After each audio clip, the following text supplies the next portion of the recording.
J'étais en train de monter la vidéo, la team, puis je me suis dit qu'il manquait quand même une dernière critique. En fait, ce qui manque à Dupideri, c'est une analyse de la totalité. Cette analyse de la totalité, c'est quelque chose qui est très important pour nous, marxistes. Pourquoi ?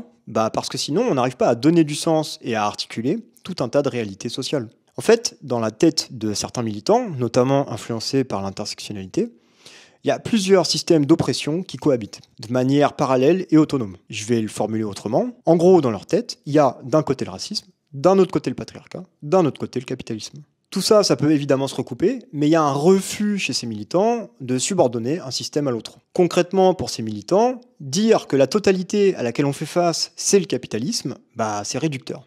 Nous, en tant que marxistes, on considère qu'on a bien affaire à une totalité capitaliste. Et que c'est même une forme d'organisation sociale qui caractérise notre société depuis au moins 200 ans. Et ça n'empêche pas de penser le racisme et le sexisme. Au contraire, ça donne même plus de profondeur à notre compréhension du monde. Si on prend le cas du racisme, c'est le capitalisme qui invente le racisme. Le racisme, historiquement, ça découle de la nécessité pour les puissances occidentales de se développer économiquement, donc de piller les ressources partout où c'est possible, de faire travailler pour que dalle, etc., etc. On appelle ça la colonisation. Concernant le patriarcat, c'est un modèle d'organisation sociale verticale basé sur le genre, qui précède le capitalisme, ok, mais dans le contexte capitaliste, le patriarcat, il va avoir une utilité pour exploiter les travailleurs encore plus et produire de la merde pour faire du fric. Il y a tout un tas de féministes marxistes qui analysent comment le travail domestique des femmes sert le capitalisme, notamment en permettant la reproduction de la force de travail à moindre coût. Bon, je rentre pas plus dans le détail, mais l'analyse de Dupideri, elle est assez pauvre de ce point de vue. Les discours de crise de la masculinité, ils accompagnent une réaffirmation du patriarcat.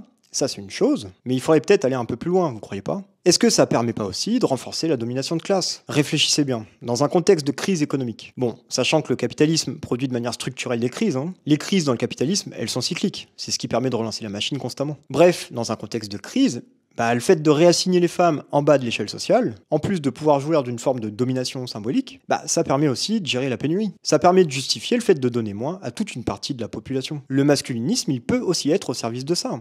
Et ça, Dupideri, il en parle jamais. Alors, je vais peut-être spéculer un peu, mais encore une fois, je pense que le contexte culturel dans lequel il évolue, ça l'empêche d'aller vers des analyses et des outils qu'on va beaucoup plus retrouver en France.